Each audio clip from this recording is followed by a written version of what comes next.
I can't read Japanese, guys. I can't read Japanese, but I want to give an attempt to operate Mazatrol, a Japanese Mazatrol. So look, here we go.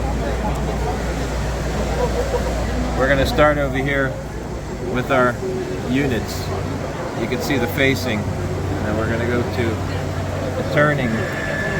So if I go in here, I'm going to get rid of my cross section, so you can see that turn part. And then I'm going to do the boring right in here, and you can see the boring. I want to go back and change my view again and cross section it. Now you can see what's happening in there.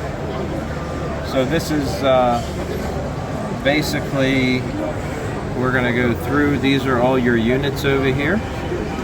This is the shape right here. You can see the shape.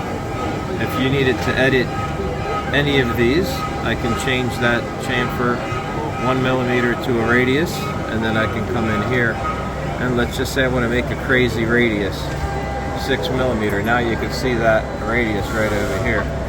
Now I want to undo, and then you can see it bounce back.